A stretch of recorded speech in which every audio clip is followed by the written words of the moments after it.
Galera do JJ Podcast, mais um episódio hoje. Estou recebendo aqui André Siqueira. O André, ó, tô até com o livrão dele aqui, por quê? Porque o livro que eu tinha recebido do André, o senhor Thiago Negro pegou de mim. Então ele veio aqui hoje e falou assim: Joel, agora eu estou dando um livro para você com um autógrafo. Conheço o Andrezão desde a época de Epicentro, velho. Andrezão, ó, tá aqui, ó. Consultor, palestrante, cofundador da RD Station. A gente é cliente da RD. Que legal. A gente é cliente da RD. Ó, moto mais feliz ainda de estar aqui.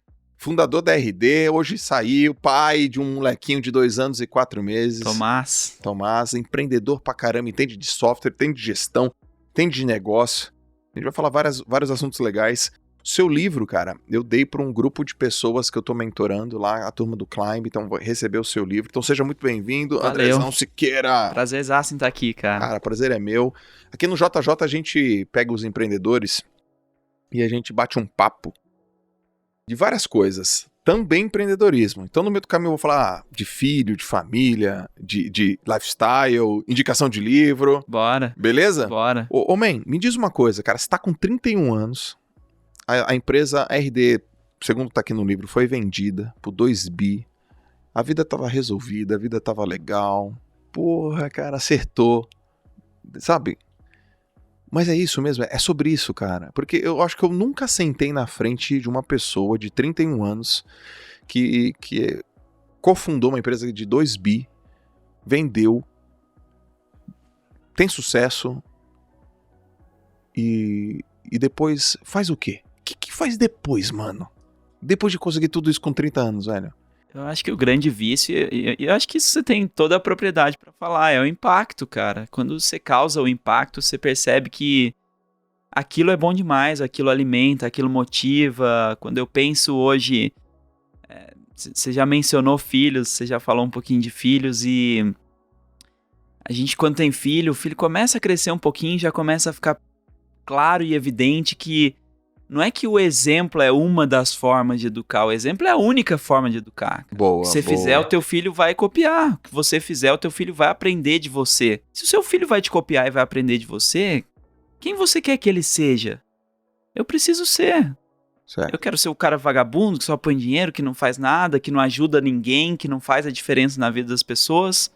Ou quero que ele olhe pra mim e fale assim, caramba, meu pai é incrível, meu pai é meu herói. Sim. E eu quero ser igual ele. Porque ele vai querer ser igual a você. Sim. Ele vai querer te copiar, ele vai querer copiar quem você é. Então, é muito estranho falar disso, porque quando você não tem, é muito evidente. Poxa, eu quero o dinheiro, eu quero a realização, eu quero um cargo. Mas com todo mundo que você conversa, quando chega lá, fala assim, cara, não é bem isso, né? E eu me orgulho muito mais. Eu acho que o caso da RD é muito especial, porque não foi só uma empresa que foi vendida por 2 bi. Foi uma empresa que mobilizou milhares de pequenas e médias empresas que começaram a crescer, que empregaram mais gente, que alimentaram mais famílias.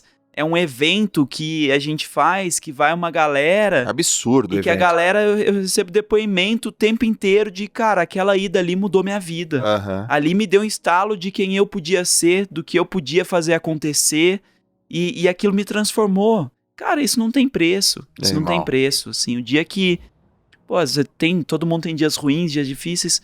Cara, quando eu tô numa dessas, de repente aparece uma mensagem pra mim. Cara, aprendi demais com você, fez toda a diferença. Pô, minha profissão não seria o que é se não fosse o conteúdo de vocês. Com certeza. E isso é sensacional. E apesar de ter sido muita coisa, ainda é pouco.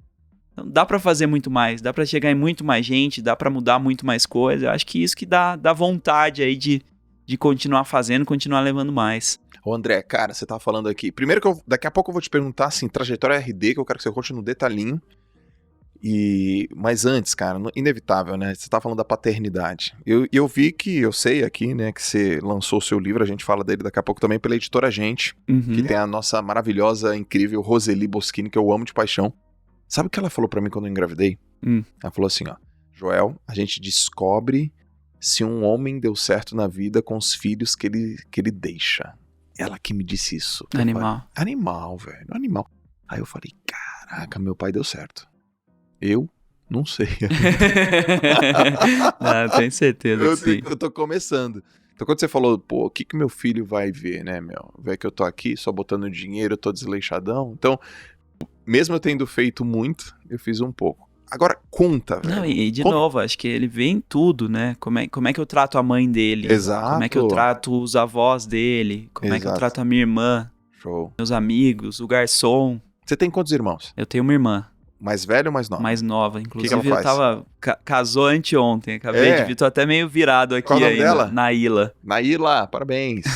E o marido? O marido é um gringo, um americano, chama Eric. Fala, Eric. Caramba, muito bom. Ela é engenheira. Minha irmã trabalha na Ambev. É outra carreira, outra pegada. Velho, conta a história da RD. Tipo assim, de onde que surgiu? Como é que foi? Qual o impacto? Vocês têm um evento que assim, bizarro de incrível. Só pra você ter uma ideia, um feedback pra você. Eu, quando comecei na internet, lá em 2014, eu sabia que tinha alguma coisa ali pra mim. Eu não sabia exatamente o que era. Então nessa de, eu sei que tem alguma coisa pra mim, não sei exatamente o que é, eu vou pesquisar. RD me ajudou pra caramba. Então eu sou você mais um, nos milhares que te dão feedback. A primeira página de captura foi pela RD. Tu lembra que tinha... Quer aprender a fazer página de captura? Que era muito simples. Você apertava 3 botões e aparecia uma página de captura, que eu capturei lead pela primeira vez, foi na RD. Então, olha só, pra mim, cara, que tava começando, não sabia nada, vim do mercado do esporte, educação física, 2014, eu vi os caras falando landing page. Eu falei, que será que é isso? O que é isso? Como faz? A RD que me solucionou. De graça. E eu vou até te falar. Eu fiz uma LP para um e-book que eu dei, que era 28 filmes que todo empreendedor deve assistir. Que legal. Lembrei até hoje, cara. 28 filmes que eu fazia gerou lead? Gerou lead. 1.030 e poucos leads. Animal. 1.036. E era assim, cara. Eu fazia um um PowerPoint, botava lá, Coração Valente, uma frase do Mel Gibson lá, pum, outro livro, outro filme. E todo esse processo fiz pela RD, cara. Então, tipo, gratuito, quer aprender, vai por aqui e tal. E depois virei cliente da RD. Mas conta aí a história da RD pra gente. Cara, a história da RD, ela começou numa outra empresa que chamava Praesto. A Praesto, o que ela fazia? Ela vendia aplicativo e site pra celular. Okay. Numa época em que não tinha iPhone ainda, não tinha Android, quer dizer, muito antes da coisa toda bombar e de ser de fato uma oportunidade grande. Mas vendia qual, né? A gente tá você pegava celular? Aqueles Nokia N95, aquelas da coisas... Cobrinha, do joguinho da cobrinha? Não, era um pouquinho mais pra frente, não chegou a tanto. Mas você precisava, assim, ia fazer eventos, então tinha o catálogo do evento... Só que assim, a galera mal tinha internet no celular, era muito ruim, né? Era aquele GPRS e tal. Então você tinha que ter um totem, disparador de Bluetooth. Praesto foi de 2005 a 2010, Caracas. Então ela pegou o comecinho, chegou a fazer algumas coisinhas pro iPhone bem no comecinho, primeira, segunda geração ali, que foi 2008, 2009. E na Praesto, o que aconteceu? Cara, uma empresa pequena em Floripa, de serviços, numa época em que o mundo era muito menos conectado, então os grandes anunciantes, o pessoal estava em São Paulo, a gente lá meio isolado em Floripa, e um time pequeno, e falou, poxa, a gente precisa fazer as pessoas conhecerem isso aqui, a gente precisa fazer elas entenderem melhor de mobile marketing. E a Presto começou a trabalhar com conteúdo sobre mobile, sobre o mundo mobile. Então fazia campanhas, por exemplo, um mobile site por dia, ia apresentando para a galera descobrir que existia isso, que era algo que fazia sentido olhar mais fundo e tal. E a gente foi percebendo que aquilo dava certo, que aquilo funcionava, as pessoas pesquisavam como fazer um aplicativo mobile, caiu no blog nosso. Como desenvolver um mobile site, caiu no nosso blog. Cuidados na hora de fazer o seu site mobile, caiu no nosso blog. E aí a gente falou, cara, tem uma coisa aqui, funciona bem, só que ao mesmo tempo, não é muito fácil de fazer. Né? Você precisa de uma ferramenta para otimizar o Google, outra para fazer relatório, e as duas não se conversam, e a outra para mandar e-mail. Então, a gente tinha desenvolvedores, era um time técnico, a gente conseguia na gambiarra fazer funcionar. Mas a gente começou a olhar para o mercado e falar, as pequenas e médias do Brasil, elas não têm ideia do que deve ser feito, elas não conhecem metodologia, mesmo que conhecessem, elas não têm capacidade de implementação. Perfeito. Não tem time de tecnologia, não tem gente para criar landing page, para otimizar o site, para mandar um e-mail adequado. Então, naquele momento, a publicidade para uma pequena e média era ou coisa muito simples, tipo um panfletinho na rua, alguma coisa assim, ou não fazia, né? Elas pensavam, agência é coisa de empresa grande, é outro contexto. E a gente começou a ver esse mercado começando a surgir nos Estados Unidos. Assim, os primeiros players, os que começaram a falar de inbound marketing e tal. Na época eles tinham 1.000 clientes, 500 clientes, estava assim, super no comecinho. A gente falou, olha, tem potencial para a mesma coisa aqui. Só que não vai dar para ser igualzinho, porque o nível de maturidade, de preparo, própria questão de preço, moeda, tem tanta coisa lá que não vai funcionar quando eles vierem para cá, que a gente tem condições de criar algo muito mais adaptado, muito mais cabível numa empresa brasileira, num contexto brasileiro. Ok. E aí a gente começou, e aí foi curioso, porque a primeira coisa que a gente fez antes de começar o produto, antes de qualquer coisa, foi um blog. A gente falava assim, cara, se as pessoas não prestarem nem atenção no conteúdo que a gente fala, imagina comprar um produto. Sim. Né? A gente começou a vender consultoria e a gente já sabia que ia ser uma empresa de produto, de tecnologia. Quando você fala a gente, é a turma que veio Da Praesto, pulei essa parte da conversa. Então a gente entendeu que isso era uma oportunidade e resolveu se juntar. Então 5 pessoas que já tinham trabalhado junto na Praesto, incluindo o CEO, o Eric, fundador, resolveram se juntar e começaram a RD. Tá bom. Então a gente começou com um blog, começou vendendo consultoria. Por quê? Por 2 motivos. Um era monetiza a partir do dia 0.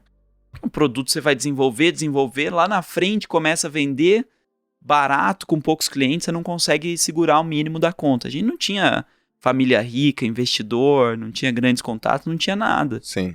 Então a gente começou a vender serviço de consultoria, que era uma forma de monetizar, mas mais do que isso, era uma forma de conhecer o cliente. Uhum. Eu tô no dia a dia, como é que é o seu dia a dia, o que você faz, como é que funciona e tal. E a gente começou a simular partes do software, falar assim, puxa, você precisa criar uma landing page, uma página de captura. Vou te mandar esse formulário aqui, um Google Forms. Escreva aqui, título, subtítulo, suba aqui uma imagem. Aí ele preenchia, meia hora depois ele recebia um e-mail falando assim, atenção, sua landing page está pronta, acesse aqui. E aí, você gostou disso? Não, gostei, tá legal. Então beleza, tá ótimo, era o que a gente precisava. Então a funcionalidade vai ser assim, vamos desenvolver assim, e começava a trabalhar. Então a gente queria minimizar o desperdício, a chance que era fazer uma coisa que ninguém quisesse. Essa é a base do... Você gosta muito de livros? Vamos do primeiro aí, né? O Four Steps to the Epiphany, que foi o Stephen Blank. Eu não me lembro como eles traduziram, acho que do sonho à realização em 4 passos. E depois o Lean Startup, que é discípulo dele, que é o Eric Ries, ficou super conhecido. O que ele fala? O maior desperdício que tem numa startup é você construir um produto que ninguém quer. Exatamente. É você fazer algo e de repente perceber que não tem demanda. Então, a gente quis conhecer a fundo e vivenciar a realidade para começar a conhecer, para começar de fato a desenvolver algo útil, algo atrativo. E aí, nesse meio do caminho, a gente começou a ir botando funcionalidade, de repente, olha, dá para lançar uma versão. E, cara, lançamos e começamos a vender. Como a gente já fazia inbound marketing pra gente, a primeira coisa que a gente fez foi um blog, a gente fez um e-book super tosco, você falou que fazia, eu fiz um PowerPoint, eu sou péssimo no design, não tinha padrão nenhuma, não tinha relação nenhuma, uma coisa era desenho, outra coisa era imagem concreta e tal. Mas, cara, colocou no ar e gerou os primeiros leads, e foi captando contato. Quando a gente lançou, tinha um monte de gente que já seguia e que já se interessava no assunto. E falou assim, olha, agora temos uma ferramenta que faz isso, isso, isso. Em 1-2 meses a gente tinha batido 100 clientes. E aí quando a gente bateu 100 clientes. E aí quando a gente bateu isso, a gente falou, pô, tem coisa legal aqui. Tem escala esse negócio. E aí foi nesse momento, assim, 1 mês depois, um desses clientes, a gente conversou e acabou sendo o nosso primeiro investidor. Entrou na PF e falou, pô, gostei da ideia, gostei do time, vamos fazer, vamos. Cara, contratamos mais umas 5, 6 pessoas. 6 meses depois, a gente captou com um fundo de fato e dali pra frente, aí foi entrando mais capital e mais impacto, né? Hoje a RD tem 30 mil clientes, tem clientes em mais de 30 países, são 2.000 agências parceiras. Então, foi um pegar um negócio embrionário e cada vez adicionando mais escala pra coisa toda. E teu papel lá, cara? Você começou fazendo o quê? Migrou pro quê? Terminou no quê? Cara, e aprendeu o começo de toda startup, você tem que bater o escanteio e cabecear, né, cara? Então, assim, eu me lembro que eu sou mais novo, né, dos 5 fundadores.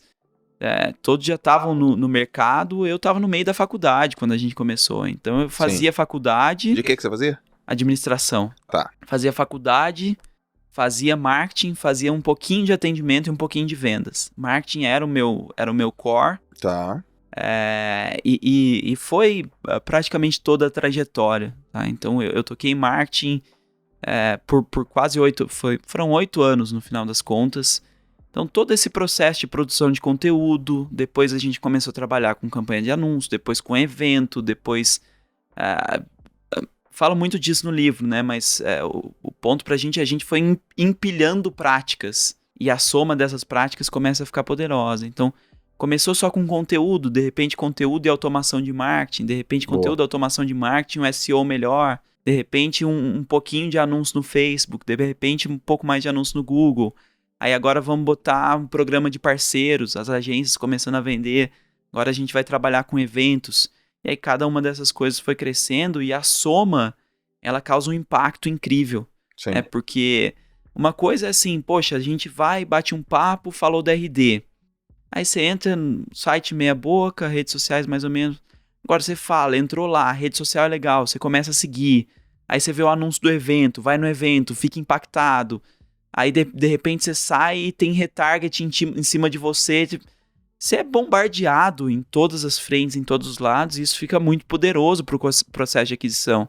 Mais do que isso, cria uma barreira, porque como é que você consegue copiar isso? Sim. Alguém novo entra, ele consegue fazer uma coisa igual a você.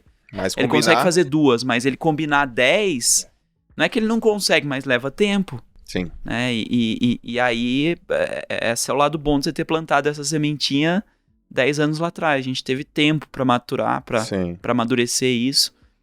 Uma das perguntas que eu mais recebo é: qual que foi o momento da virada da RD? Qual que foi o ponto-chave? Eu não consigo pensar no momento da virada e num ponto-chave. Assim, eu assisti uma palestra do Guga Kirten no Day One. A gente já levou o Guga, inclusive, no Summit.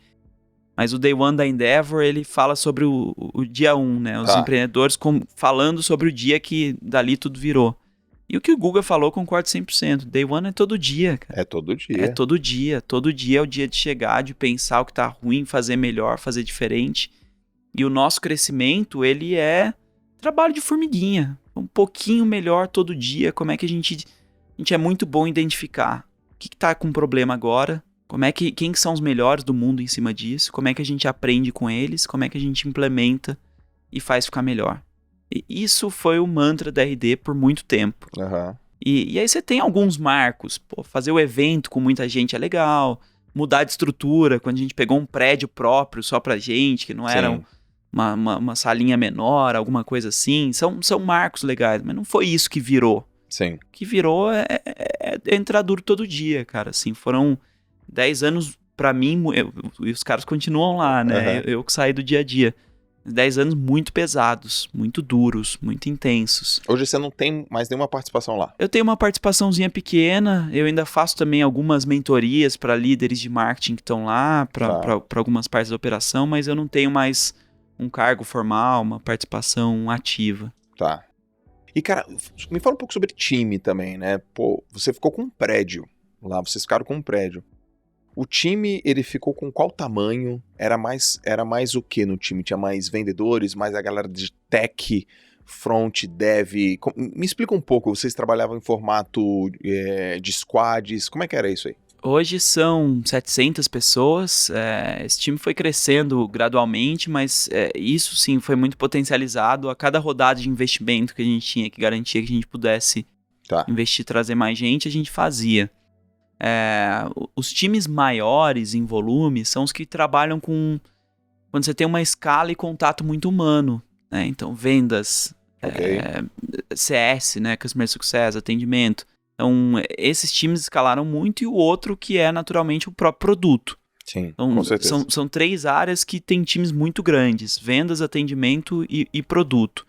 Vendas e atendimento porque está diretamente relacionado ao número de clientes. Então, se a gente precisa vender mais, se a gente precisa atender mais, é um processo muito 1 a 1. E produto porque é o nosso core. Quanto melhor for o produto, menor o trabalho de todo o resto, inclusive.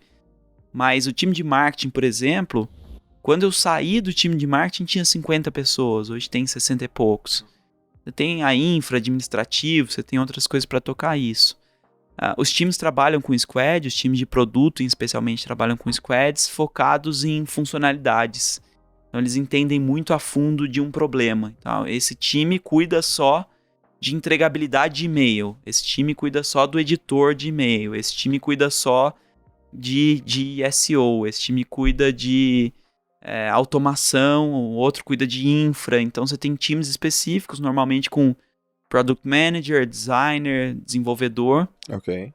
Nos outros times, a estrutura ela é muito variada, depende muito do time, né? Então, marketing, vendas já é diferente. Vendas, SDR e o vendedor de fato, Sim. né? O closer. O closer. A gente tem em marketing aí diferentes times. Você tem geração de demanda, que tem dentro conteúdo, social, performance. Você tem um time de Product Marketing, que trabalha o marketing do produto, posicionamento, preço. Tem branding, tem um time de criação, vídeos, designers, etc. Então, essa estrutura ela é muito flexível dentro das diferentes áreas. Mas você começou a falar sobre time, assim, algumas coisas que eu acho que foram importantes nessa linha. Primeira coisa é entender que pessoas é o que a gente tem de mais importante na empresa e é o melhor investimento que eu posso fazer. Ok. Não é mídia, não é ferramenta, não é...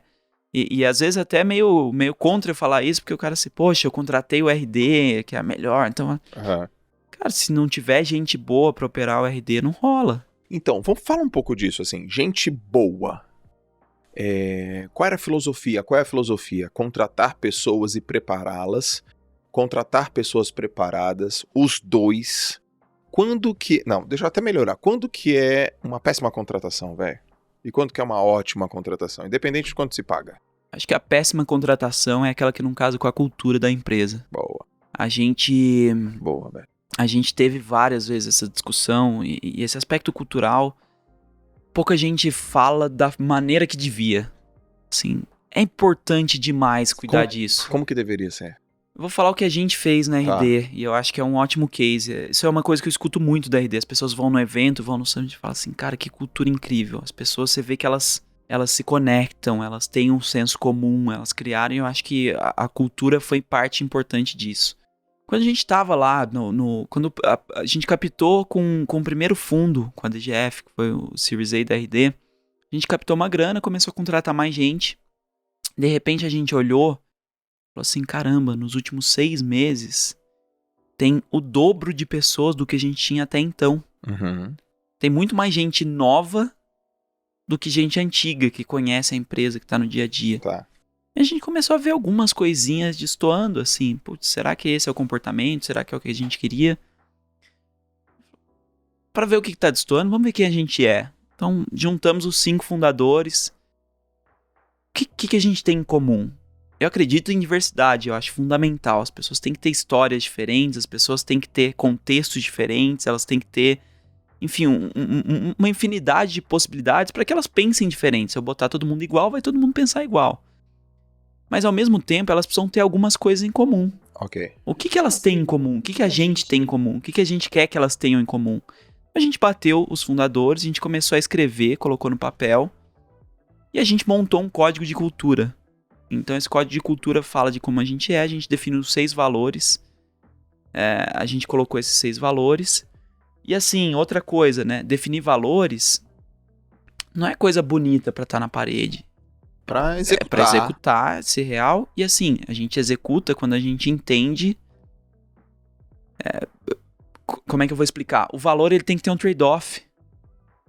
Você fala assim, cara, quantas empresas colocam cliente em primeiro lugar, trabalhamos com excelência? O que isso quer dizer na prática? Quando você vai para o contexto? Se você trabalha com excelência, o que isso quer dizer? Muito provavelmente você vai pesquisar muito, você vai gastar muito tempo fazendo, você não vai ser o mais rápido, você vai ser lento. Você tá ok em ser lento? Tipo, você vai cobrar o seu funcionário, puta, mas isso aqui foi lento. Aham. Cara, então, foi lento, porque eu tô trabalhando com excelência. Você quer que eu faça um pouquinho mais rápido, mas aí não vai ser a coisa mais incrível que você vai ver. Excelência. Então, assim, você tem que ter muita clareza desses trade-offs pra fazer isso. Sim. A gente vai trabalhar com velocidade. Você tem ciência, então, de que erros vão acontecer? Porque você não vai ficar aprimorando e gastando tempo polindo e que talvez algumas coisas não sejam a experiência mais encantadora. Então a gente foi muito agressivo nisso, em ter clareza de quais eram os valores, quais eram as coisas que a gente abria mão, e a gente desenhou o código de cultura. A RD tem 1000 materiais, você vai entrar, tem coisa sobre SEO, sobre landing page, tudo. De tudo que a gente tinha, o material mais visualizado era o código de cultura. Um negócio que já teve mais de 1 milhão de pessoas lendo e acompanhando. E esse código, depois que a gente fez, beleza, fizemos, mostramos pro time. Como é que eu não esqueço disso? Como é que isso vira prática no dia a dia? Isso entra em todos os processos da empresa. Processo seletivo, você vai ter perguntas para avaliar a adesão cultural. Vou te promover? Cara, olha como você tem aderência a esse valor. Quando você fez isso, esse valor bateu. Quando você fez isso, vou te dar um feedback construtivo. Olha, quando você fez isso, não representou bem o nosso valor XYZ. Perfeito. Não foi assim, não foi assado. Se eu te desligar, foi pelo mesmo motivo, não casou por isso. Todo o processo de, cara, revisão de remuneração, tempo inteiro isso tá lá no dia a dia. Isso permitiu que a gente escalasse. As pessoas sabem, as pessoas listam, elas falam quais são os 6 valores, Sim. Elas sabem de cabeça, elas vivenciam. Isso pra mim é o que não dá pra abrir mão. E a gente já errou nisso. Acho que chega um momento da empresa que você começa a escalar, puxa, precisamos crescer e tal. A empresa vai ficando complexa, é difícil gerenciar. Aí a mensagem começa a atrapalhar, precisa fazer um monte de coisa e tal. Aí você fala assim, puxa, precisamos seniorizar o time. Sim. Precisamos de gente com experiência num time maior, gente que foi líder por mais tempo, ou gente que fez isso e aquilo. Aí você vai e olha a experiência, você olha o histórico. Cara, se você deixar de lado o fit cultural, é um desastre. É um desastre. Essa pessoa entra, os liderados não compram a pessoa não entende o que a empresa está buscando, ela não consegue mobilizar o time, ela não consegue fazer acontecer. Você percebe, e assim, o que é mais engraçado de tudo é que quando você está no processo seletivo, você sabe. Você olha e fala assim, tem alguma coisa, mas não sei, eu preciso da posição, eu preciso... Você tem um instinto, o instinto é isso, é o quê? O instinto são as suas experiências falando pra você. Você processou aquilo e tá te falando, então... Cara, várias vezes no processo, assim, puxa, mas a pessoa tem a experiência que eu precisava, ela fez exatamente o que eu queria, vamos lá. Cara, 3 meses, se alongar muito, 6 meses, 8 meses, que você botou treinamento, botou desenvolvimento, queimou a relação do time, é muito mais caro correr atrás depois. Então, assim, uma contratação ruim, pra mim, é uma contratação que não leva em conta a cultura. Boa, ela tem a cultura, ela tem um perfil, ela tem um talento pra fazer acontecer. Temos, sim, muita gente sendo formada. O grosso da RD foi formado dentro de casa. Legal. Mas a gente busca, de alguma forma, equilibrar. A gente foi aprendendo a fazer com o tempo. Foi aprendendo a tentar recrutar gente mais sênior, mas que tem adesão cultural, que é difícil. Porque quanto mais sênior você é, mais você encontra um jeito de fazer as coisas. Mais você tá... Pô, eu já fiz isso. Isso aqui eu sei que funciona. É assim, eu sou assim. Certo. E a flexibilidade tende a ser menor. Quando você pega alguém saindo da faculdade, cara, é um livro em branco ali. Uhum. É muito mais fácil você moldar e ela vai ser... O que a gente tava falando do filho, ela olha pro exemplo, então é assim? Uhum. Tá bom, então também vou ser assim. Também quero ser assim. Isso a gente foi aprendendo a fazer com o tempo. E é importante também. As pessoas que vêm de outros contextos, vêm de outras empreitadas, elas adicionam, elas dão referência, né? Isso era uma dor que eu tinha, às vezes, no período de RD, porque a gente começou a RD, eu tinha 20 para 21. Todo dia eu acordava na maior empresa que eu já trabalhei. Todo dia eu tava com o maior orçamento que eu já gerenciei na minha mão. Todo dia eu era o líder do maior time que eu já fui líder. Uhum. Então, assim, eu não sabia com clareza quais iam ser os próximos passos. Quando vinha um desafio, eu não tinha passado pelo desafio, eu tava descobrindo o desafio. Sim. É diferente você fazer alguma coisa pela segunda vez, pela terceira vez.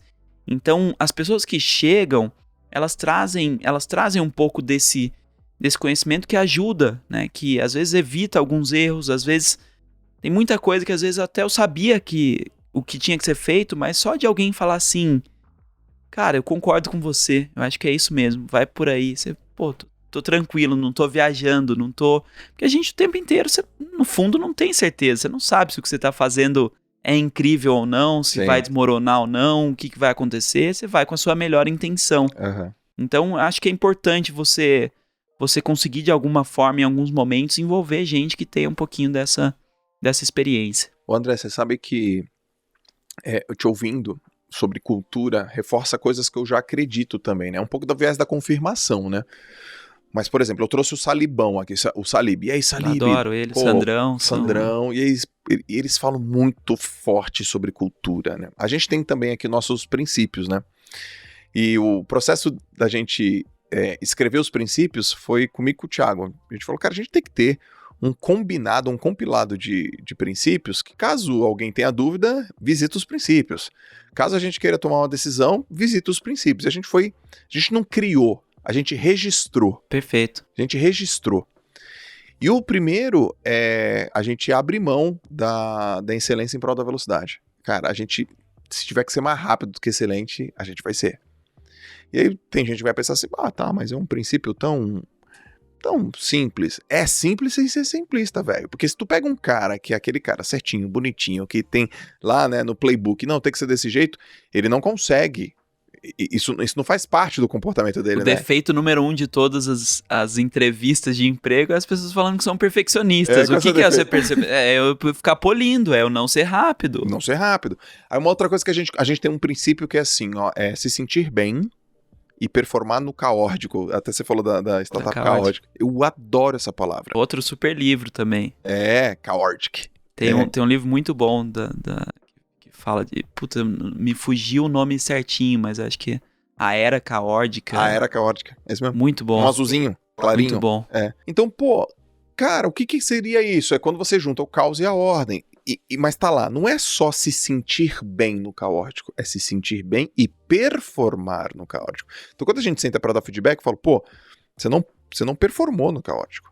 Você só apenas se sentiu bem. A gente precisa que você, além de se sentir bem, você performe. Tem o cara, você performou, mas cara, olha o preço que você pagou, gastrite, engordou. Não, cara, isso aqui faz parte do nosso business. Então essas questões culturais que hoje eu aprendi a dar um valor absolutamente significativo, é uma coisa que tem que ser repassada, comentada, e é muito importante. Enquanto você estava falando, você falou muito sobre rodada de investimento. Muita gente quer aprender sobre isso, quer saber como é que faz para receber investimento. De uma maneira assim, bem objetiva, André. Quais são as 2 ou 3 coisas que um fundo de investimento, um investidor, ele realmente olha e ele fala assim, isso aqui eu levo em consideração para colocar meu dinheiro, ou o dinheiro do fundo. Que a turma que tá com startup não pode falhar, não pode negligenciar. Assim, uma das coisas mais importantes que você for fazer quando abordar um fundo é entender qual é a tese do fundo. Cada fundo tem uma tese, cada fundo tem uma crença própria, então você vai ter fundo que investe mais em software como serviço, você tem fundo que olha mais para fintech, tem fundo que é mais curto prazo, tem fundo que é mais longo, tem fundo que acredita muito em fundamentos de base. Você tem que ter uma economia boa do produto, margem, etc. Já tem que estar faturando. Você tem que estar faturando. Tem outros fundos que não, que, cara, vamos botar grana para ser o número 1 do mercado e depois a gente faz acontecer. No caso de um Uber da vida, por exemplo, torrou dinheiro muito tempo para ser o líder, depois vamos tentar ter lucratividade. Mas vou colocar de uma forma mais geral, mais ampla aqui, o que eu vejo os VCs olhando. Não, mas a primeira tu já disse, a tese, pô, já é uma tese é coisa legal pra caramba, fundamental. Mas tamanho de mercado, quantas pessoas podem comprar o seu produto, quanto faz sentido para elas, quanto dá para crescer. Se eu vendo num sub-nicho, no micro, vai ser muito mais difícil. Você olhar, a não ser que você tenha um plano de expansão e aí o seu mercado não é esse, é o maior, é o que você tem que trazer. Sim. Tamanho de mercado, time. Quem é o time que tá fazendo? Sim. Quanto essa galera provou que executa, o quanto essa galera tá indo bem, já tá fazendo acontecer, quanto eles podem confiar no time. Sim. E o terceiro, eu acho que entra muito por essa linha de... É um misto ali de modelo de negócio, de economia, de tração, que eu vou começar a anotar, porque você tá soltando umas paradas. E minha cabeça já tá assim, Joel... Você tem que começar a anotar. Vai falando aí, velho. O caso da RD, por exemplo, cara, assim, a RD captou muito dinheiro, por quê? Porque ela tem um aspecto do modelo de negócio dela que casa com isso e que não é exatamente porque é uma aposta mega nebulosa e duvidosa, porque tem gente que acha que esse mundo é meio maluco, né? O pessoal bota dinheiro e fica rezando pra dar certo. Não. O que acontece com a RD? a gente coloca um time de marketing, a gente coloca um time de vendas. A gente faz um número de vendas todo mês, então eu sei quanto me custa trazer um cliente para dentro. Imagina que eu estou gastando 100 mil reais com o meu time de marketing e vendas. Botei 100 clientes para dentro, tenho 1.000 reais por cliente. Esse é o meu custo de aquisição de clientes, né? Aí o cliente, ele entra pagando para mim uma mensalidade, eu estou inventando aqui, tá? Não sou o número da RD, mas ele vai entrar me pagando uma mensalidade de 100 reais por mês. Então, ele só vai empatar os 1.000 que eu gastei com ele daqui a 10 meses.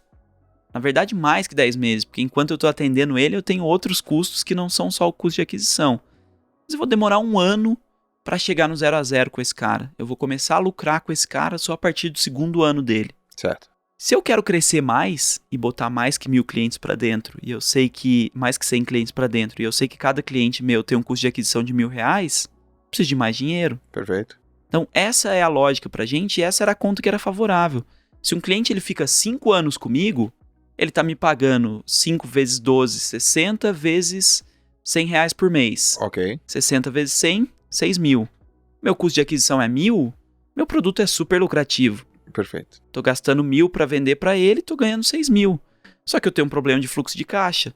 Então, por que o investidor entra? Ele fala, cara, cresce mais. Cresce mais. Põe mais em marketing, põe mais em vendas, cresce mais, que a conta feche e lá na frente tá tudo bem. Se eu quisesse falar assim, olha, agora eu quero ser lucrativo, diminui meu investimento em marketing e vendas, eu já tenho uma base de clientes pagantes que tá me pagando todo mês. Sim. Então, isso é uma das coisas que vai aparecer nas teses da maioria dos VCs. O que eles acreditam em modelo de negócio? Tem gente que é especialista em investir em quem tem modelo freemium. Tem gente que é especialista em entender um SaaS e olhar essa conta de custo de aquisição, retenção. Tem gente que pega pela expectativa de liderança e acreditar que o Nubank tomou prejuízo até agora. Foi dar o primeiro lucro nesse trimestre, já tentando preparar o terreno para ficar bonito na foto para um IPO. Lá atrás, eu não sei qual era a conta deles, eles estavam tomando prejuízo, mas os caras estavam apostando que aquilo ia ser tão grande e que lá na frente virasse.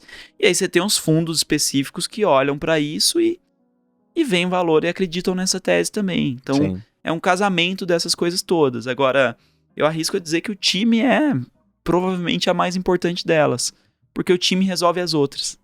Então você diz assim, que na hora que o investidor, ele fala, eu escrevi aqui, ele dá uma olhada na tese, dá uma olhada se o tamanho de mercado é endereçável, tem espaço aqui, mas se o time se provou, se o time se provou, não é só ter time, é o track record mesmo do time. É o track record, e às vezes, eu tô começando, meu primeiro, mas como é que foi até agora?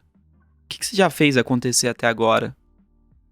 Fim de papo. Porque assim, cara, eu gosto muito desse assunto, que é performance, cara. É performance, total. Porque assim, no final das contas, se o mercado é ruim ou se o modelo de negócio é ruim, um time bom conserta. Por isso que eu falo que o time é o número 1. Se todo o resto for ruim, se todo o resto não estiver funcionando, cara, o time vai lá e conserta, o time encontra, o time dá um jeito. No fim das contas é performance. A gente tinha na RD um lema que a gente usou por um período, que a gente no começo tomou não de alguns fundos de investimento, isso frustrava pra caramba. Me lembro que um muito marcante aí não era nem fundo, mas a Endeavor. A gente hoje é empreendedor Endeavor, mas na época a Endeavor criou um programa lá para selecionar empresas que eram as promessas da Endeavor. Uma empresa que eles achavam que tinham potencial para vir a ser de alto crescimento, que é a lógica da Endeavor. Então eles iam ajudar a preparar essas empresas para chegarem lá mais rápido. E eles criaram esse programa e a gente não passou.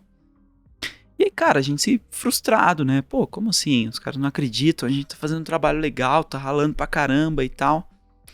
E aí o Eric, que é o CEO, que é meu sócio, ele mandou pra gente um vídeo do Steve Martin, numa entrevista pro Charlie Rose, e o Charlie perguntou pra ele, Steve, o que você fala para as pessoas que querem entrar nesse mundo do show business, do entretenimento, que é muito difícil, a gente fala da gente, mas, cara, esse mundo, ser artista, ser músico, é muito complicado.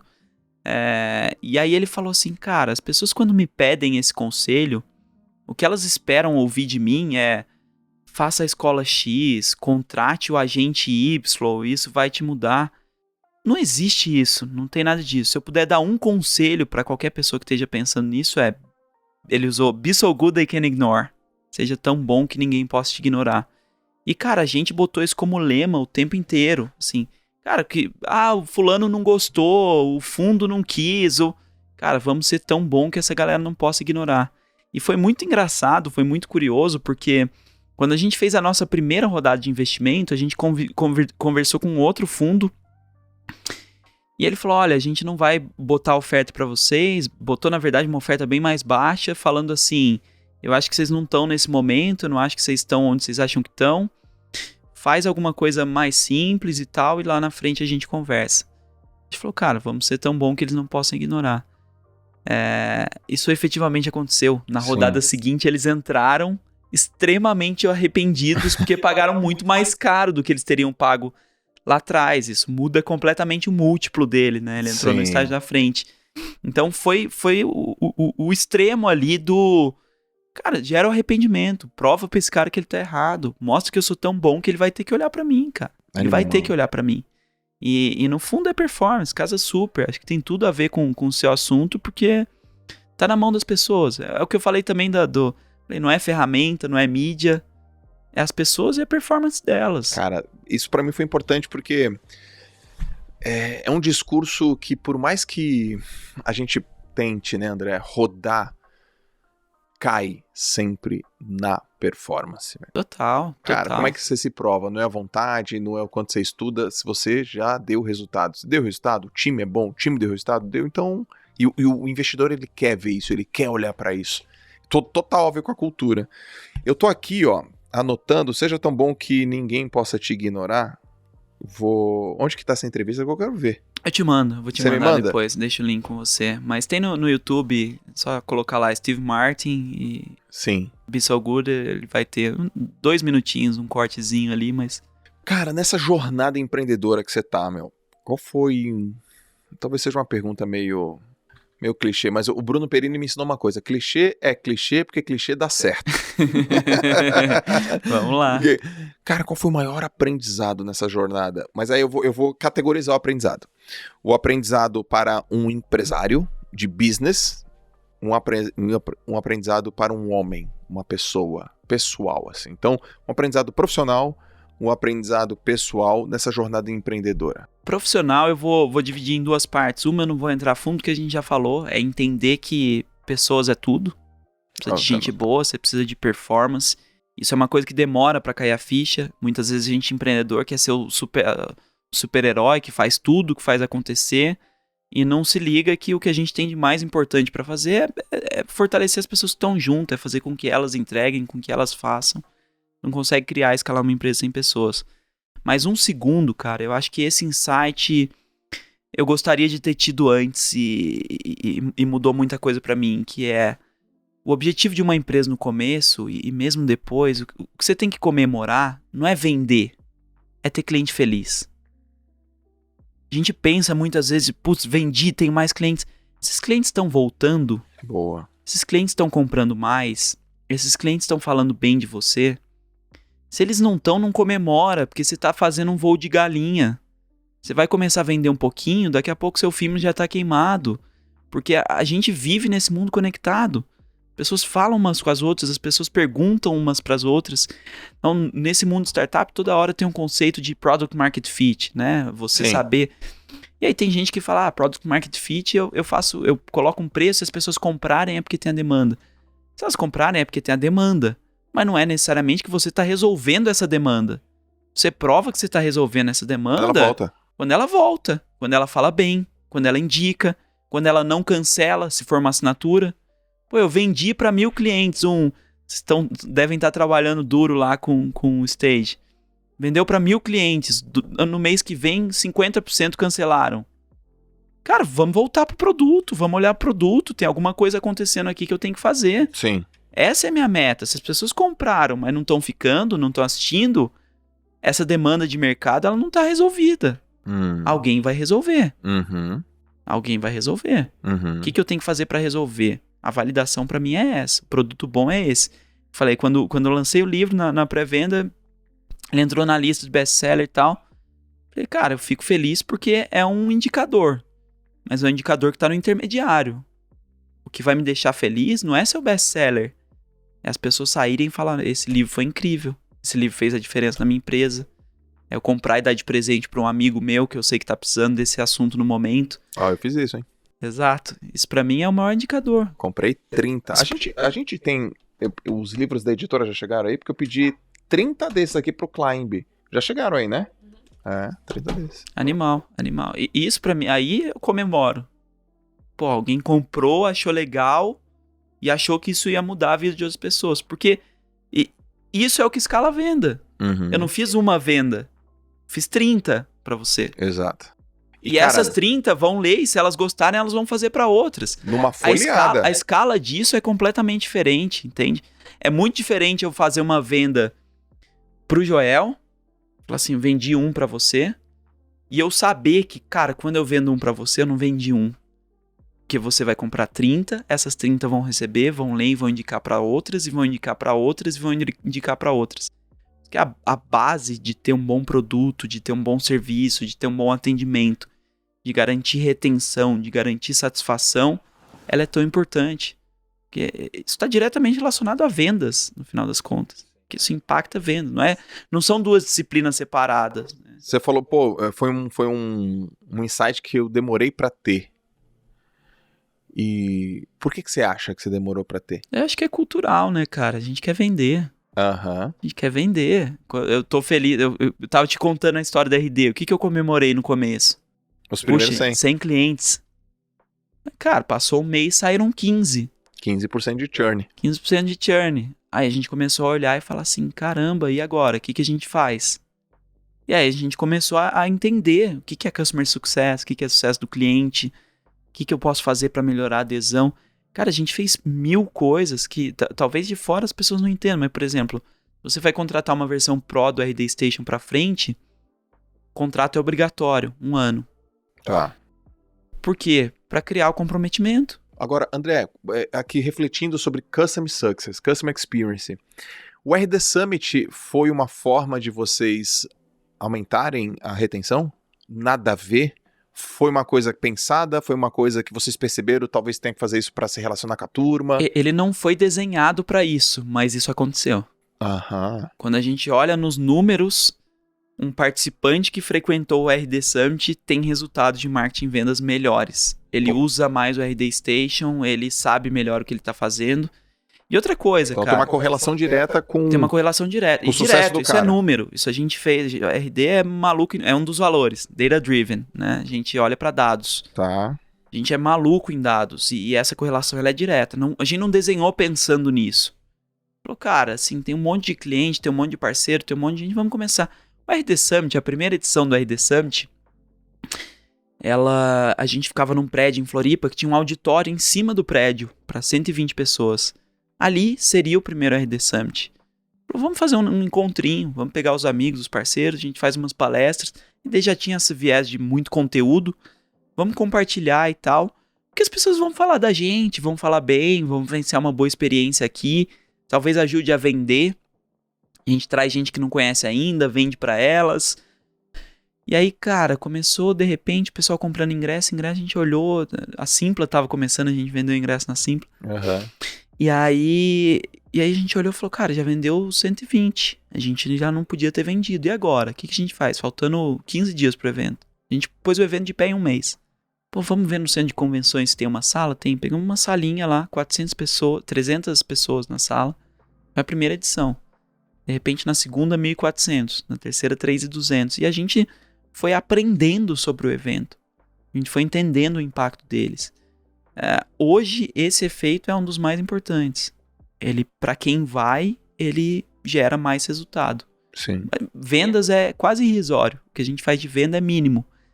Talvez de forma indireta, ele gera um barulho, sai na mídia, daí as pessoas passam a acompanhar no Instagram, passam a ver o conteúdo, aí depois de uma jornada de conteúdo, talvez elas comprem. Mas chegar lá no evento e comprar no stand e tal é uma coisa muito pouco representativa no nosso volume de vendas no ano. Sim. Agora, esse efeito no sucesso do cliente é importante. Porque tem duas coisas aí que eu acho que são muito importantes, né?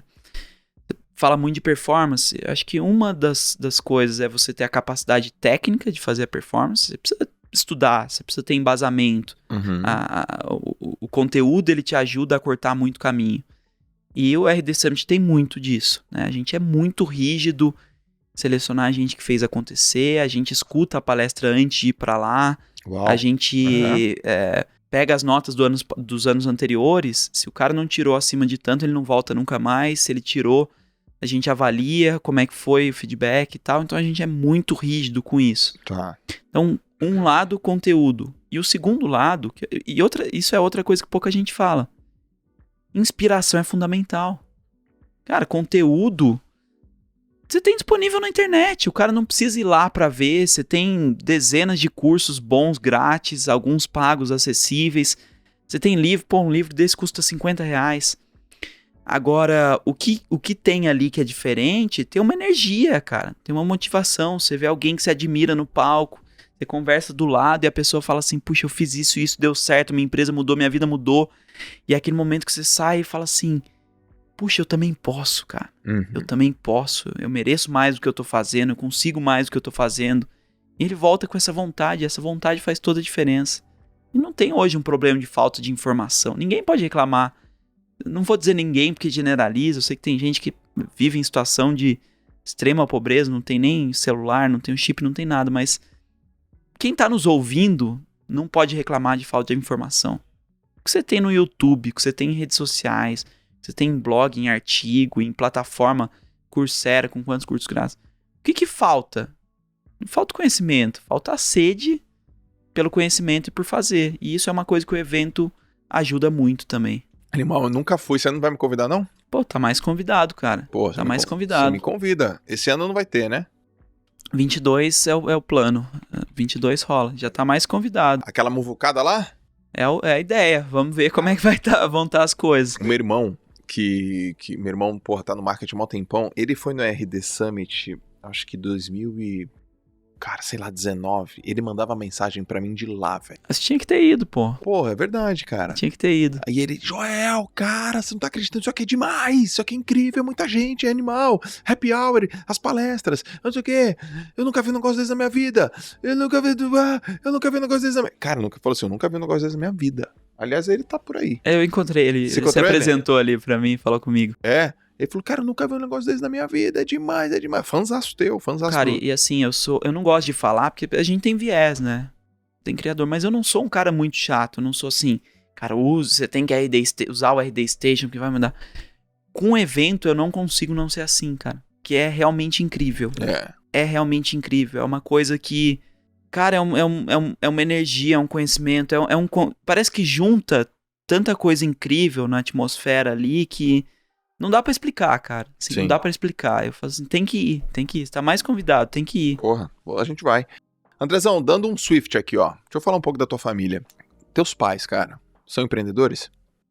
Eu tenho uma situação muito curiosa em casa, porque minha mãe é empreendedora desde zero, assim, minha mãe só que em outro contexto, né, minha mãe tinha uma loja, eu sou de uma cidade que é Aparecida, né, Aparecida do Norte ali, que tem turismo religioso e tal.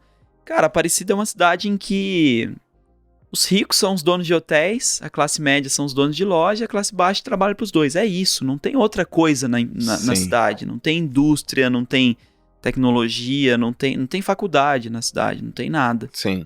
Então minha mãe tem uma loja, sempre trabalhou com loja, e é muito louco como isso pega na veia, né, cara, assim, eu com muito pequenininho, eu tenho a lembrança clara na minha mente, com 8, 9, 10 anos, minha mãe vinha pra São Paulo pra fazer compra pra loja dela, eu vinha junto, comprava chaveirinho, adesivo, coisa do Pokémon, levava e vendia pros coleguinhas na escola. Depois, mais velho, eu lembro que a Nike tinha uma pulseira do combate ao racismo que os jogadores usavam e tal, e eu comprei e vendi pra caramba também. Eu já tinha... A gente tinha um sítio, eu pegava o ovo, vendia pra vizinhança, então isso é muito do gênio. Então minha mãe sempre foi super empreendedora, você vê na postura. E meu pai, cara, tem uma coisa que é pouco usual, mas que foi muito importante também pra minha formação, pra ser quem eu sou. Meu pai foi político, meu pai foi prefeito da cidade algumas vezes.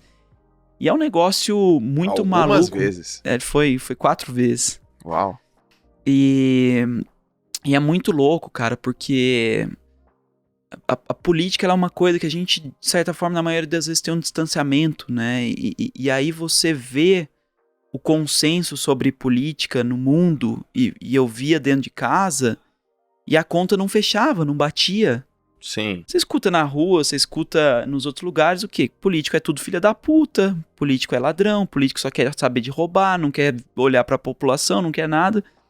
E, cara, na minha casa, tava o telefone de casa tocando 6 da manhã e tocando a 1. Meu pai fora o dia inteiro, atendendo todo mundo, batia quem fosse lá que ele atendia e corria atrás e não tinha férias e não tinha nada. A gente, condições de vida que não era longe de ser pobre, nunca passei fome, mas também não tinha nada demais, não viajei pra fora do país, não tinha nem a gente não tinha seguro-saúde, não tinha plano de saúde. Sim. Fui ter com 20 e tantos anos de idade. Então, assim, eu olhava pra aquilo e falava assim, cara, a conta não fecha.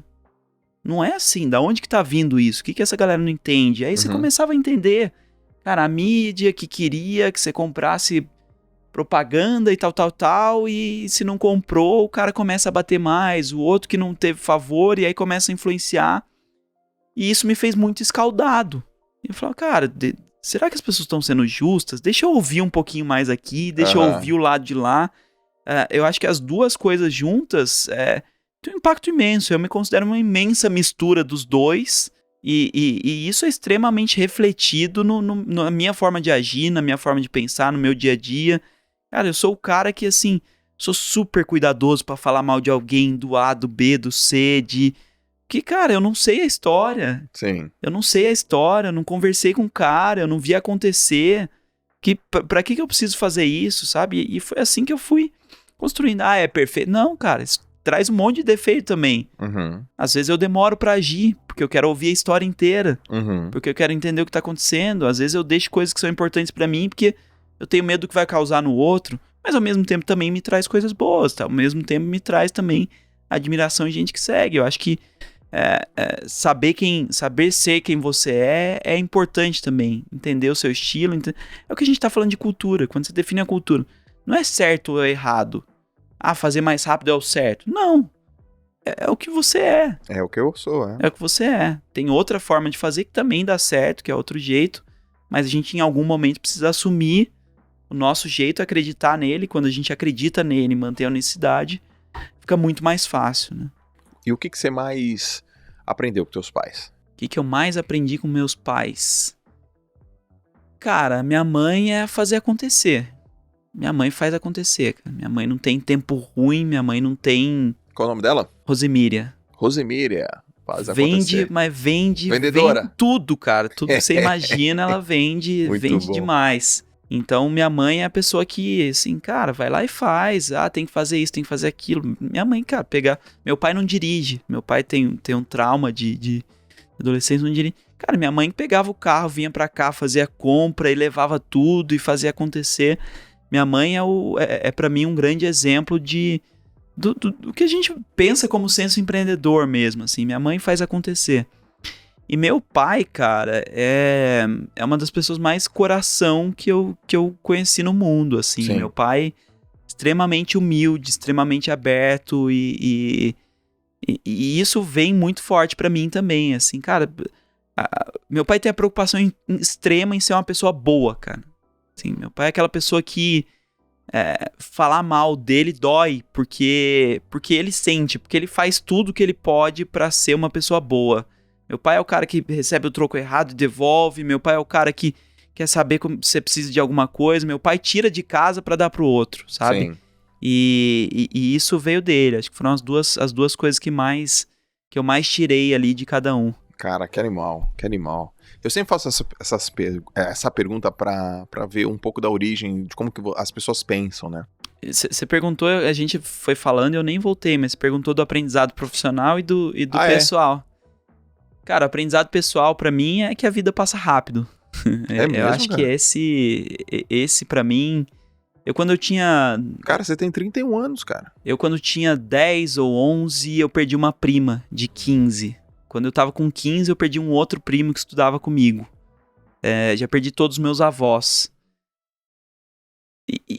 Assim, esse tipo de coisa é duro, mas faz parte da vida. Agora, qual é a mensagem que a gente tira? É essa, cara. Não sei o que vai acontecer, eu não sei o que vai rolar. Então, eu acho que a vida passa e a gente precisa fazer valer, né? Você falou do Summit de 2019. 2019 foi um dos momentos mais marcantes da minha vida. Talvez o mais marcante. Bom, é difícil comparar, né? Com ter filho e tal, mas no RD Summit de 2019 eu fiz a minha palestra e eu sempre falo mais sobre aspectos técnicos e tal, e foi a primeira vez que eu falei de gente, eu falei de performance, falei na minha concepção, como ser um bom profissional. E aí falei um pouquinho de como aprender, falei um pouquinho de como executar, falei um pouquinho de como fazer networking, terminei falando de se manter motivado. E aí eu falei um pouquinho do porquê. A gente fala muito do porquê, de ter um porquê. Pra mim foi fundamental ter um porquê. Muito do que eu fiz foi pra orgulhar meus pais. Muito do que eu fiz foi pra orgulhar meus pais. E muito do que eu faço hoje é pra orgulhar meus filhos.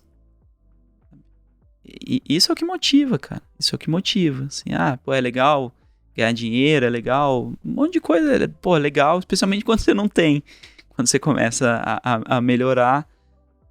O que me move é orgulhar eles, é que eles se sintam felizes e reconhecidos. Cara, eu amo. Tem gente que fica sem graça às vezes quando reconhece, de pedir uma foto, de pedir alguma coisa. Eu amo quando as pessoas me pedem pra tirar foto comigo, ou quando. Não só tirar foto, mas, André, tipo, alguém me encontrou num restaurante, alguma coisa. Que legal, cara, prazer, sou seu fã. Esses dias eu tava com meu filho, a gente foi num passeio de carro. Era tipo um drive-thru lá com coisa, e a mulher do carro buzinou, falou, você é o André? Cara, sou muito sua fã, eu adoro seu conteúdo. Cara, pra mim, ele não entendia ainda, mas é o tipo de coisa que me satisfaz muito, porque, olha que legal, filho, papai ajudou essa pessoa tem outra coisa que ela faz hoje, que ela melhorou, então, e isso pra mim é o que me move. E aí eu tava falando disso porque no Summit de 2019, aí eu falei do porquê, e eu tô vivendo uma situação muito peculiar, porque meu pai foi diagnosticado com câncer. E na época do evento fazia pouco tempo. Sim. E foi quase que junto, assim. Nasceu meu filho, meu pai com câncer. E aí eu despertei muito mais pra esse senso de, beleza, eu quero orgulhar eles, mas também quero estar próximo deles. Eu também quero viver momentos incríveis com eles. E aí eu levei meu pai, minha família toda no palco. A galera aplaudiu, todo mundo. Foi uma choradeira danada lá, um momento super, super bacana. E eu falei de um vídeo do Gary Vee. O Gary Vee ia palestrar na sequência. Eu ia sair e ele ia entrar palestrar na sequência. Eu falei que o vídeo que eu mais gosto dele é um que ele tá no carro, vai sair, aparece uma menina, grita, Gary, sou seu fã e tal. Me fala 3 palavras pra me apoiar, pra me incentivar. E as 3 palavras dele foram, you're gonna die. Você vai morrer. Ela falou, a primeira reação você vê assim, ela toma meio que um susto, e aí ela entende, ela falou assim, putz, you're gonna die, do something about it, faça algo com isso. Sim. Já que a gente vai morrer, já que passa, cara, que o que a gente viva aqui seja significativo, seja de impacto. Eu não fico 24 horas por dia com meu filho e com meu pai, mas eu penso muito nas coisas que eu vou fazer. Quando eu falo, vamos lá no podcast, vamos gravar. Cara, é uma coisa legal, é uma coisa que eu tô afim, eu vou ajudar mais gente fazendo isso, eu vou causar impacto fazendo isso, bora. Sim. Agora se eu vou pra puxar o saco do Zé, do A, do B, cara, é uma vida só, não preciso dessas coisas. Deixa eu fazer uma coisa que me move, que realmente faz sentido pra mim, que vai causar impacto e que vai me deixar feliz. Sim. Caraca, meu. Porra, que irado. Você veio de uma cidade religiosa. Sim. Qual é a tua relação com Deus? Tem muitas dúvidas sobre isso, tá, Joel? Assim, minha cidade é religiosa, é um polo religioso, meus pais são muito religiosos, então eu tinha que frequentar a igreja até, sei lá que idade, eu ia todo domingo na missa, fiz catequese, crisma, todos os ritos. Com o tempo, eu acho que eu me afastei um pouco da religião católica, muito no sentido de entender como muita coisa hipocrisia, muita coisa desconectada. Por exemplo, acho desumano você colocar, por exemplo, um gay como alguém que poxa, é um pecador e etc. Cara, Uhum. assim, você tem exemplo disso nos animais, que não é uma escolha, a natureza da pessoa, e isso não faz dela alguém Sim. pior e que não pode ajudar o outro. Então, outra hipocrisia pra mim, pô, sexo antes do casamento. Cara, eu tenho um filho sem ter casado formalmente na igreja, então eu sou um pecador? Cara, é a alegria da minha vida, eu faço de tudo por ele, eu ajudo o máximo de pessoas possível. Então, eu fui criando um pouco de desconexão com a religião católica, mas eu continuo acreditando em Deus, continuo acreditando em Nossa Senhora Aparecida. Quando eu vou lá com alguma frequência, às vezes eu passo, eu agradeço, eu lembro das minhas coisas, eu tenho meus momentos de meditação, minhas coisas pra pensar e agradecer, então eu acredito em algo além, mas eu fui me desconectando muito da religião. Legal.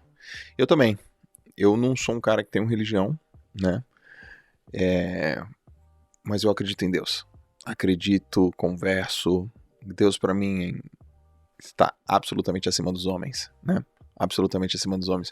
Mas eu também sou um cara que tem um filho, dois, e que não sou casado na igreja. Cara, mas eu sou ultra casado. Sim, Se o que eu tenho não é casamento, sim, cara, exato, é a o mesma coisa. que, cara, né? É o que? Respeito, parceria, assim por diante.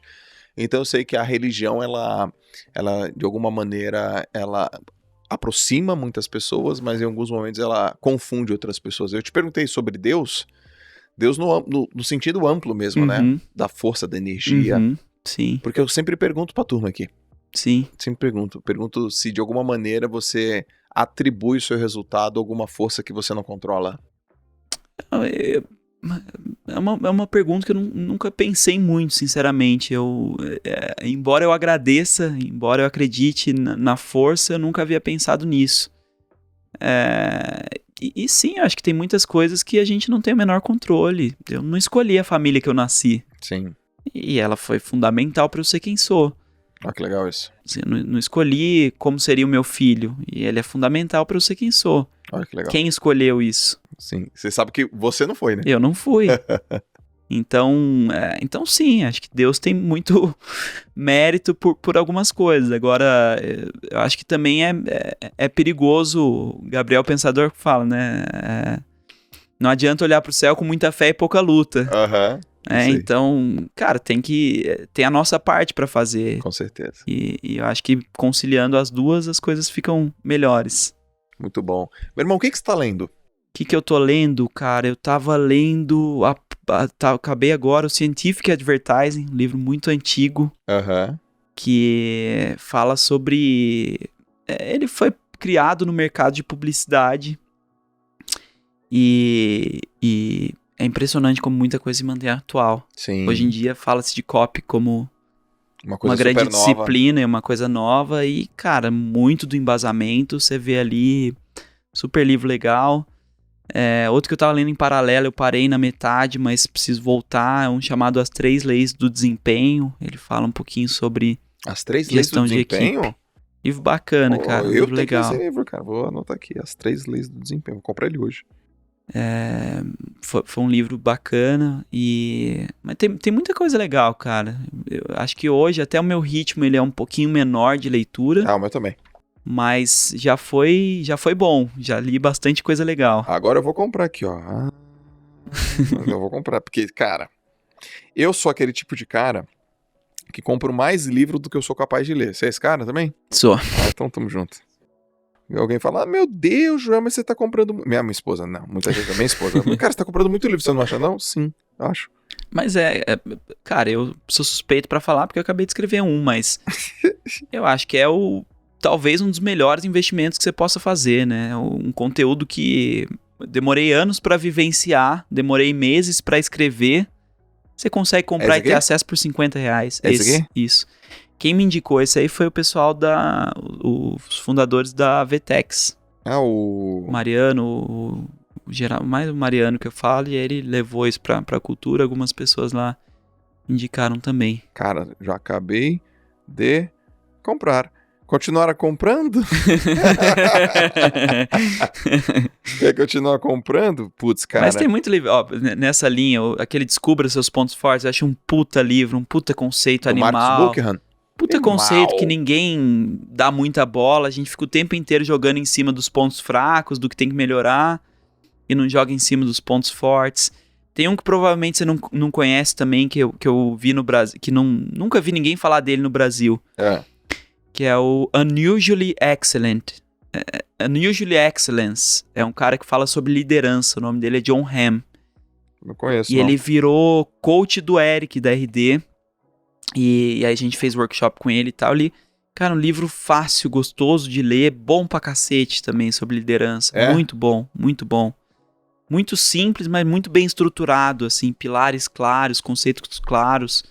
Você muito curte legal. ler, né? Você gosta de ler, né? Eu gosto. De novo, diminuí bastante. Depois que eu li o meu, tava meio esgotado, aí com o filho e tal, diminuí bastante o ritmo, mas nesses 10 anos de RD eu li bastante, cara. Fala um documentário / filme que todo empreendedor tem que assistir. E tem fácil de achar. Cara, você já deve ter botado na sua lista de alguma forma, mas um que quando eu olhei, eu vi muitas coisas ali, foi aquele Whiplash. Você tá de brincadeira. Aquele filme eu achei foda, assim. Aquilo é empreender, cara. Cara, eu nunca vi nenhum filme que fala mais sobre pressão do que aquele cara. Aquele animal, eu amo. Aquele filme é muito bom. Whiplash. Muito bom. E um documentário? Filmes e documentários eu assisto menos do que eu lia, tá? Então eu tenho a memória aqui mais curta. Tô buscando. O recente que eu assisti foi o do Fish Feather, muito bom também, da Netflix. Fish Feather? Que é sobre saúde mental. Não vi, não. Não é tão empreendedor, mas ele é legal. Mas serve pra todo mundo, ajuda. Cara, muito legal. Eu queria ser tenista, né? Era um sonho meu. Eu cheguei a treinar todo dia e tal. E fazia 3, 4 horas, mais parte física e tal. Então eu já tenho uma relação especial com o tênis. E esse documentário é muito legal. Você já viu o documentário dos treinadores? Aliás, outro livro, cara, tênis, biografia do Nadal. Do Nadal?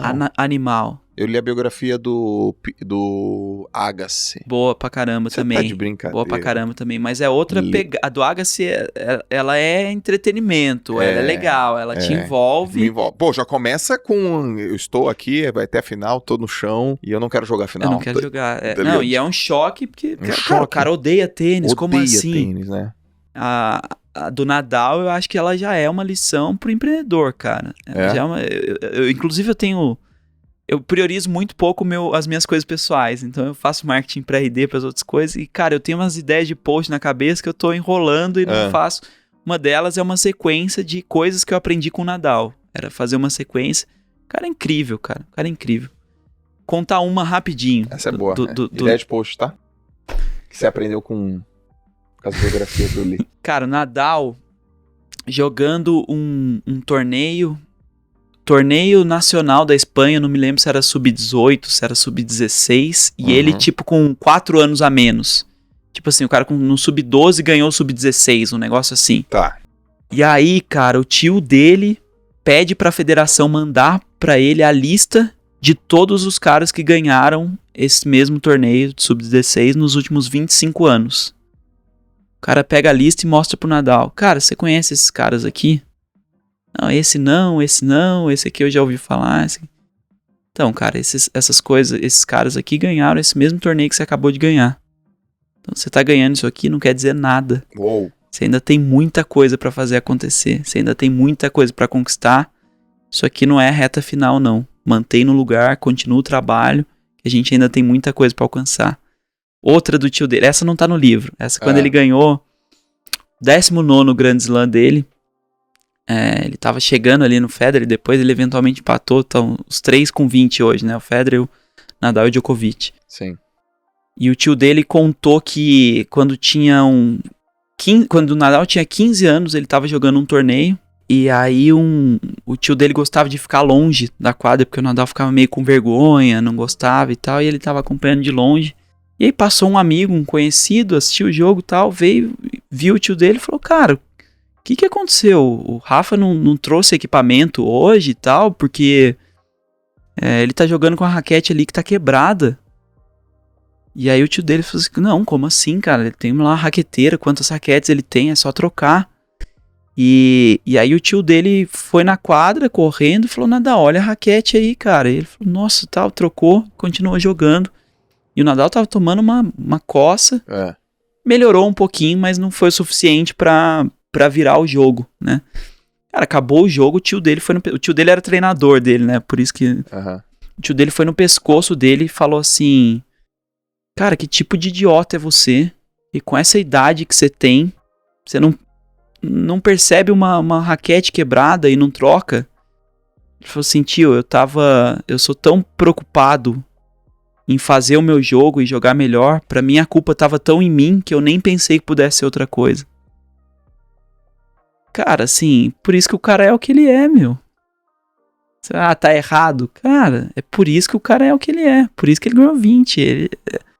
Eu tô focado em mim, cara. Se tá ventando, se tá A, se tá B, eu não tô dando bola. A culpa tá em mim. A capacidade de fazer acontecer tá em mim. Porra, que cara, é incrível. Meu irmão, você curtiu o bate-papo? Muito, muito. Gostoso, né? Muito. Gostou demais. Eu ficaria horas aqui jogando conversa fora. Eu vou te fazer mais duas, tá? Vamos lá. Sempre tem uma que rola no final, mas eu vou te fazer mais uma. Pra onde você tá indo? Pra onde eu tô indo? Aliás, você tá indo pra algum lugar? Se sim, pra onde é? O que tem lá? O que você acha que tem lá? Cara, eu acho que a minha busca constante e madura hoje é pela melhor versão de mim, cara. Assim, é isso que eu tô buscando. E aí eu encontro... eu aprendi a direcionar e encontrar isso em contextos diferentes. Eu tenho uma atuação empresarial hoje, em que eu miro buscar impacto, mas se eu entender que ela não tá me satisfazendo e que ela não me faz melhor, que ela não faz uma pessoa melhor... Não vejo muita lógica. Cara, quantas pessoas... Quem eu tô ensinando? O que eu tô compartilhando? Como essas pessoas estão me vendo? Que pai eu sou? Que marido eu sou? Que filho eu sou? É pra isso que eu tô indo, cara. Assim, eu quero... Eu não tenho mais hoje uma meta... Quero ganhar X milhões. Quero vender uma nova empresa. Cara, eu quero ser melhor e deixar os melhores exemplos. É isso. É isso. Ponto final. Ponto final. Que animal. Cara, acho que fazer outras coisas vai fazer parte disso. Acho que é meio natural. Você tem essa busca. Porque, de novo, assim, acho que é o que eu sou bom, né? A gente não entrou em propósito, a gente não falou muito desse assunto, mas eu acredito que isso está muito relacionado ao que você é bom. Sim. Né? A usar o que eu sou bom fazendo. Sim. Então, naturalmente, eu acho que alguns dos caminhos vão me levar para algumas coisas que são talvez repetidas e que talvez tenham algum ganho. Mas a meta pra mim é ser melhor, é ser uma pessoa melhor. Muito bom, velho. Antes de eu te fazer a última pergunta, onde que a turma te acha nas mídias sociais? Cara, em todas as redes eu sou André GC Siqueira. André GC Siqueira.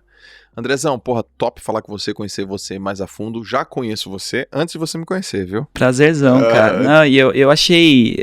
Foi interessante que você mencionou o Epicentro e eu não te vi falar no Epicentro. Eu acho que eu não tava... Não sei nem qual foi, mas teve um deles que eu falei, inclusive, que a minha esposa tava grávida. E ela tava no hotel. E aí, o Jordão maluco, né, cara? Ela lá no quarto, eu fiquei dando mentoria pro pessoal até 4 da manhã no... 2019. Foi 19... Ou 18. Foi 18 ou 19, porque a gravidez foi em Campos do Jordão. Isso, Acho que foi 18, porque a minha esposa tava grávida e lá no hotel. Fiquei até 5 da manhã e ela dormindo com barrigão lá em cima. Isso mesmo. E não te conheci naquele contexto, mas conheci depois em redes sociais e tal. E eu achei muito legal, cara, porque tem muita gente que trabalha querendo ganhar audiência, etc, e se vende por isso, e se entrega a coisas que são mais superficiais. Eu não sei se você vai te lembrar da pergunta que eu te fiz. Na imersão? No encontro lá de autores da editora Gente, que eu te perguntei, cara, e quando as pessoas querem uma solução simples, mais fácil, mas não é o que elas precisam? Uhum. E aí você me respondeu, eu vendo o que elas querem e entrego o que elas precisam. Sim. Esse foi o caminho. Sim. E eu achei aquilo muito legal. Assim, é simples, é bobo, porque tem muita gente que tá entregando o que elas querem. E o que elas querem, às vezes, não vai mudar. É isso aí. As pessoas querem um caminho rápido, um atalho, um jeito mais simples, um jeito mais fácil. E, cara, não tem atalho. Não tem. Não tem bala de prata. Então, isso eu achei muito legal. Eu fico feliz de te ver aumentando a audiência e levando essa mensagem que muitas vezes elas precisam, não necessariamente é que elas querem, sabendo empacotar e juntar as duas coisas, né? É isso aí.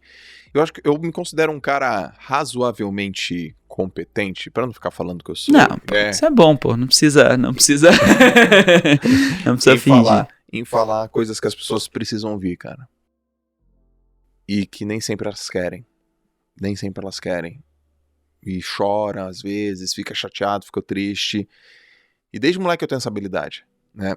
E eu me considero também um cara bom pra receber feedback, porque eu não dou réplica em feedback.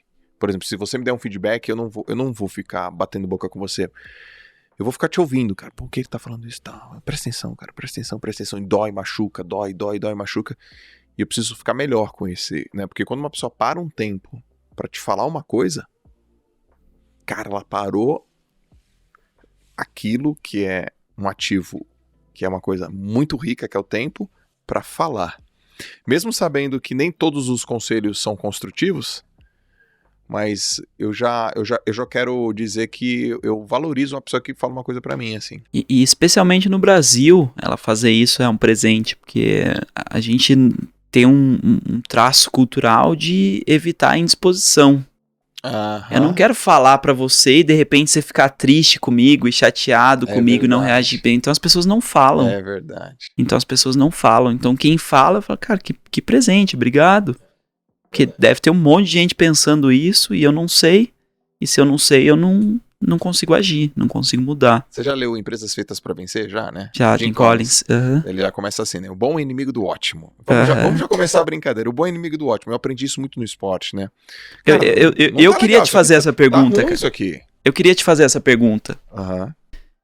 É impressionante a correlação que eu vejo de pessoas que eu admiro, que têm sucesso, mesmo que em outras áreas, com o esporte.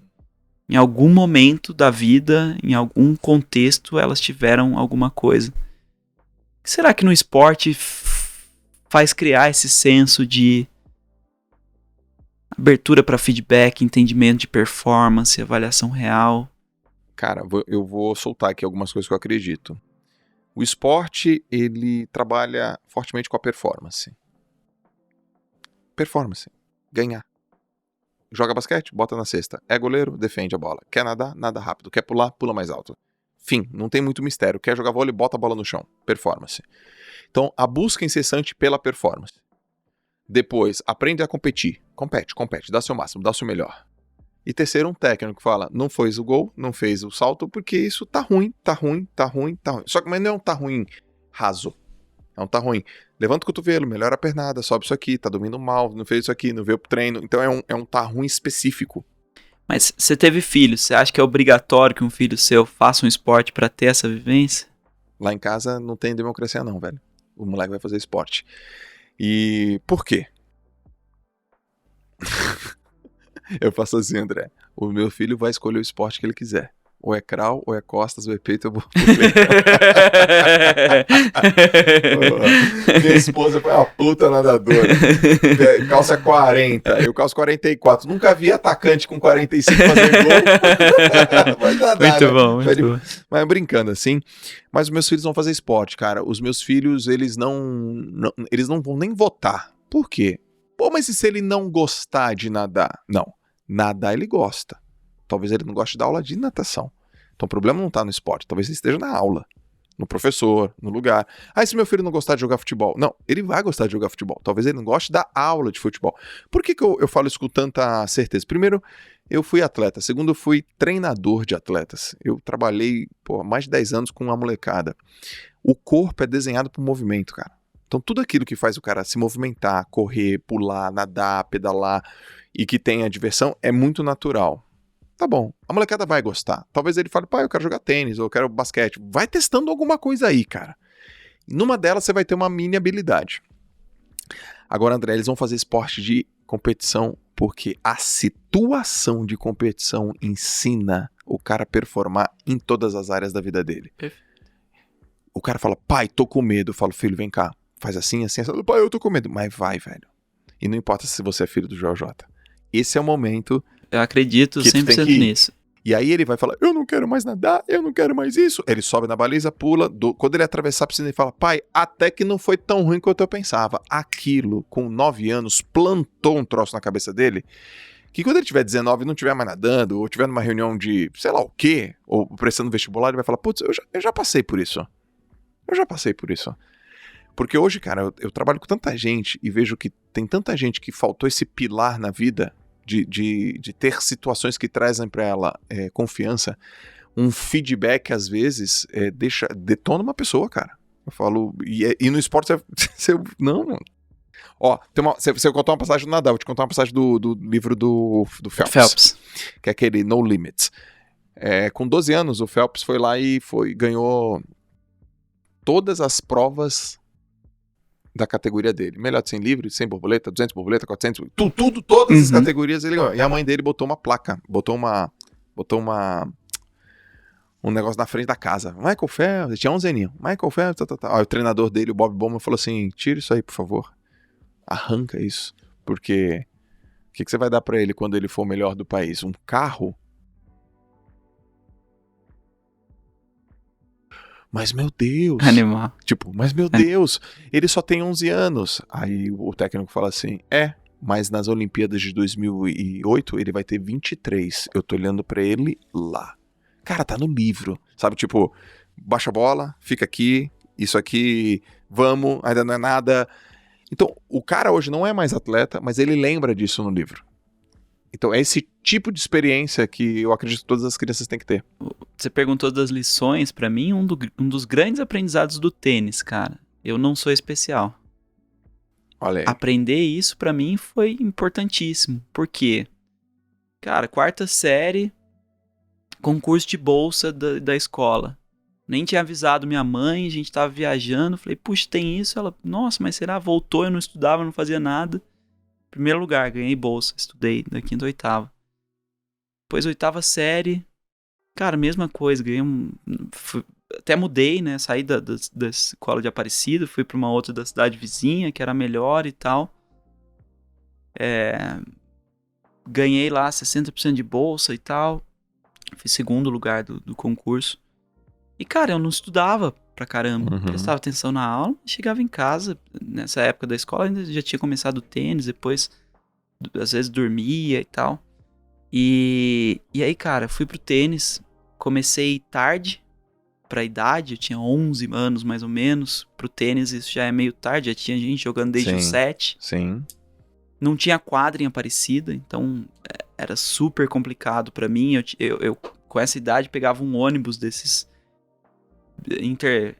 intermunicipais, parava na beira da Dutra e treinava num hotel. Depois atravessava a Dutra e ficava na Dutra esperando passar, chamando, às vezes parava, às vezes não. E cara, aquilo pra mim tava difícil. Eu não tinha raquete reserva, porque minha família não tem grana, eu não conseguia. Só que eu achava que eu tinha alguma coisa minha que era o suficiente. Sim. Que era assim, eu sou bom, eu sou especial, eu sou inteligente. Cara, não era. Eu ia pro torneio e tomava pau. Sim. Quando eu treinava mais e fazia, eu começava a jogar um pouquinho melhor. E aí eu fui entendendo causa e consequência. Causa e consequência. Você se dedica, faz acontecer, vai rolar. Se não fez, tem milagre. Tem milagre. E eu acho que descobrir que não tem milagre foi fundamental. Perfeito. Quando eu cheguei no 3º ano do colegial, que eu já tinha tido essa experiência, já tinha treinado um ano e meio e vi que, cara, não ia dar. Comecei tarde, não ia chegar. Então já tinha saído do tênis, eu falei assim, pô, mas eu posso acertar isso em outras coisas. Cara, passei na Federal, passei na GV, fui estudar em Floripa.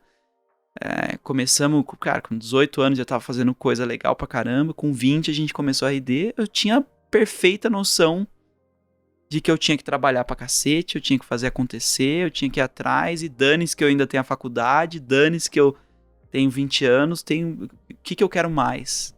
Cara, eu quero ver essa parada dar certo. E era uma jornada maluca que não teria acontecido se não fosse pelo tênis.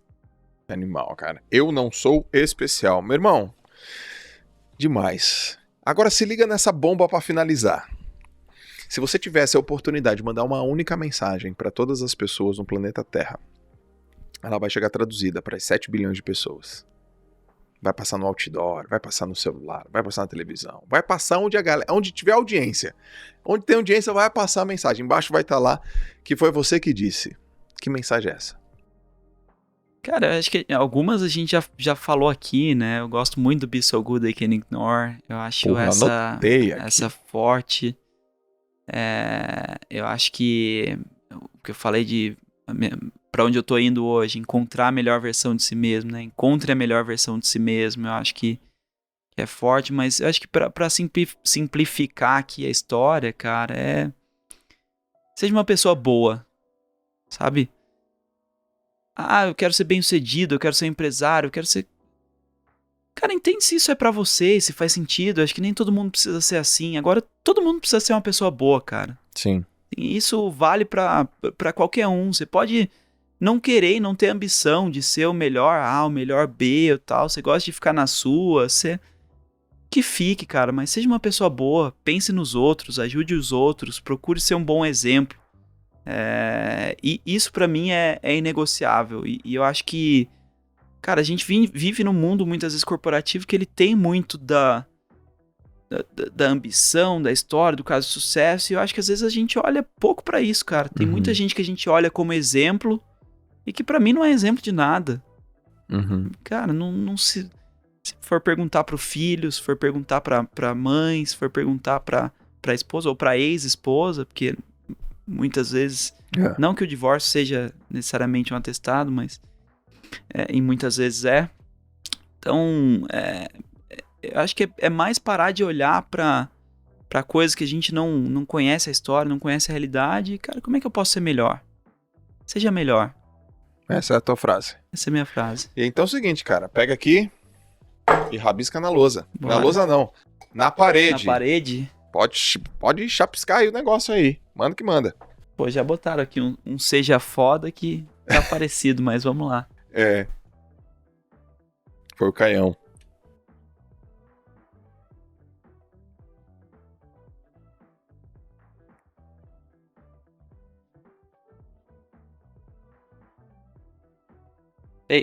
Feito. Seja uma pessoa boa. É isso aí que você botou? Coloquei seja melhor sempre, mas seja melhor igual. sempre. Eu não tô vendo onde que tá. Tá aqui, tá do ladinho. Seja melhor sempre. Esse foi um podcast com o Andrezão. Obrigado, meu irmão. Valeu, Zaço. Livraço Prazerzão. acabou de sair. Máquina de aquisição de clientes. Eu não só gostei, como eu comprei para os meus alunos / clientes, porque o senhor Tiago Nigro roubou o meu na mão solta. Mentira, ele falou assim, deixa eu ler e tal. Eu que dei pra ele. E é isso aí, galera. Obrigado e a gente se vê no próximo podcast. Valeu, meu irmão. Prazerzaço, cara. Falou.